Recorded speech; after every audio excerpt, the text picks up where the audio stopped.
बड़ी जानकारी सामने आ रही है। एक ब्रेकिंग न्यूज इस वक्त की है, वो खबर आपको बताएंगे। दिल्ली धमाकों पर सूत्रों के हवाले से ये ब्रेकिंग न्यूज। उमर मुजम्मिल ने तुर्की की यात्रा की थी, बहुत बड़ी जानकारी। जैश ए मोहम्मद के हैंडलर से इनकी मुलाकात की खबर, ये भी सूत्र तस्दीक कर रहे हैं। साथ ही साथ पासपोर्ट में तुर्की के स्टैंप्स पाए गए हैं। सूत्रों के हवाले से ये ब्रेकिंग न्यूज इस वक्त की सामने आ रही है। दिल्ली धमाकों पर उमर मुजम्मिल तुर्की गए, ये जानकारियां आ रही हैं। और जैश के हैंडलर से इनकी मुलाकात का भी इनपुट सूत्रों के हवाले से इस वक्त मिलता हुआ। तो जैश ए मोहम्मद के हैंडलर के साथ मुलाकात हुई, पासपोर्ट पे तुर्की के स्टैंप पाए गए।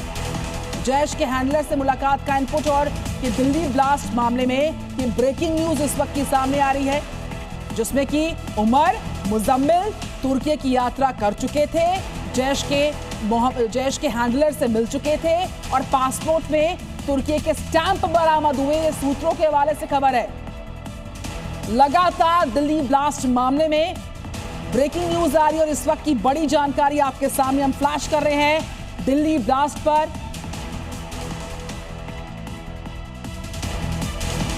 और खालिद के पास जाएंगे, हमारे 4 रिपोर्टर्स हमारे साथ हैं, इद्रिस, फारूक और साथ ही साथ हमारे साथ रजत वोरा। और इस वक्त खालिद जुड़ चुके हैं लाइव। खालिद, उमर मुजम्मिल जैश के हैंडलर से मिलते हैं, उमर मुजम्मिल जो है वो तुर्की की यात्रा करते हैं, आपके पास क्या डिटेल्स इस ब्रेकिंग न्यूज को लेकर? खालिद। देखिए, बिल्कुल ये सारा जो कांड है इकट्ठा, ये मॉड्यूल जो है ये इकट्ठे ही काम करते थे। और ये बाहर भी जाए, इवन जो अदील है उसने पैलेस्टीन जाने की भी बात की है और पैलेस्टीन वो जाना चाहता था। तुर्की की भी बात सामने आई है कि वहाँ पर भी गए थे। और ये करीबन कई महीनों से ये मॉड्यूल जो है काम कर रहा था, जिसमें बिकॉज डॉक्टर्स को चुना गया था इसीलिए कि उन पर संदेह ना हो, वो कहीं भी ट्रैवल कर सके, कहीं भी जा सके। वाइट गाउन टेरर इसको इसीलिए कहा जा रहा है कि वो कहीं भी जाएंगे तो उन पे कोई संदेह नहीं होगा, इसीलिए इन लोगों को जो है चुना गया था। तो इसी का फ़ायदा उठाते हुए अपनी आइडेंटिटी एज डॉक्टर बताते हुए ये तुर्की और साथ साथ फ़लस्तीन जाने की भी फिराक में थे। और इसके अलावा यहाँ पर भी अगर हम बात करें तो इनकी एक्सेस बहुत इजी थी किसी भी जगह जाने में। यही एक फ़ायदा रहा जिसकी वजह से इन्होंने जो करीबन 3000 के करीब जो है। खालिद, रजत और इद्रिस के साथ फारूक इस खबर पर हमारे साथ थे। हम चारों के पास फिर से लौटेंगे कुछ और डिटेल्स के लिए। फिलहाल जानकारी तमाम साझा की आपने, उसके लिए शुक्रिया। और दिल्ली धमाके पर इस वक्त की एक और ब्रेकिंग न्यूज आपके सामने। दिल्ली धमाके में एक मौलवी का नाम सामने आ गया। जो जानकारी सामने आ रही है, मौलवी इरफान पूरे मामले का मास्टरमाइंड कहा जा रहा है। दिल्ली धमाके में इस मौलवी का नाम सामने आया और न सिर्फ नाम सामने आया बल्कि ये मौलवी इस पूरे घटनाक्रम का, इस पूरे मामले का मौलवी इरफान जो है मास्टरमाइंड कहा गया। जो जानकारी मिल रही है, इसके घर पर छापामार कार्रवाई हुई है मौलवी इरफान के घर पर और शोपिया में मौलवी इरफान का घर बताया गया। जैश ए मोहम्मद के साथ इसका कनेक्ट भी सामने आया मौलवी इरफान का। और कहा जा रहा है कि इस पूरी प्लानिंग में, उसके एग्जीक्यूशन में मौलवी इरफान ने बतौर मास्टरमाइंड अपना किरदार निभाया और उसके घर पर शोपिया में छापा मारा गया है।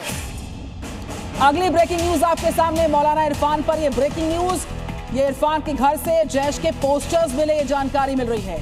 इरफान के घर से जैश ए मोहम्मद के पोस्टर्स का मिलना एक और टिप ऑफ हम कह सकते हैं, एक और बड़ी जानकारी। इरफान के घर से इन जैश के पोस्टर्स की बरामदगी हुई है। मौलाना इरफान पर ये ब्रेकिंग न्यूज इस वक्त आपके सामने हम फ्लैश कर रहे हैं। जैश के पोस्टर्स इरफान के घर से बरामद किए गए हैं।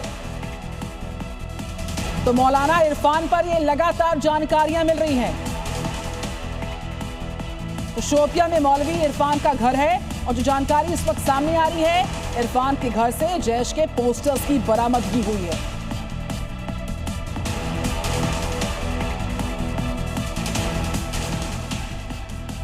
और आइए अब आपको मौलवी की जो आतंक की पूरी कुंडली है विस्तार के साथ दिखाते हैं, विस्तार के साथ समझाते हैं। मौलवी का जो दिमाग है, किस तरीके से यहाँ पर इस पूरे ब्लास्ट में एक बैकग्राउंडर के तौर पर, मास्टरमाइंड के तौर पर काम कर चुका है। पूरी एग्जीक्यूशन उसने इस पूरे मामले में की है। और ये सूत्रों के हवाले से खबर सामने आई है, नौगाम मस्जिद का ये इमाम है मौलवी। जिसको मास्टरमाइंड कहा जा रहा है। सारे डॉक्टर्स मौलवी इरफान से जुड़े रहे थे, यही मास्टरमाइंड के तौर पर सामने आ रहा। और डॉक्टर्स को मौलवी ने कट्टरपंथी बनाया था। मुजम्मिल आदिल का बहुत ही क्लोज रहा, बहुत करीबी रहा था ये मास्टरमाइंड, और श्रीनगर के मेडिकल कॉलेज में ये बाकायदा काम कर रहा था और वहां से सारे डॉक्टर्स के संपर्क में ये आया था। जैश के वीडियोस दिखाकर बार बार इनका ब्रेन वॉश किया जा रहा और टेलीग्राम थ्रीमा पर अकाउंट बनाए थे इससे बाकायदा।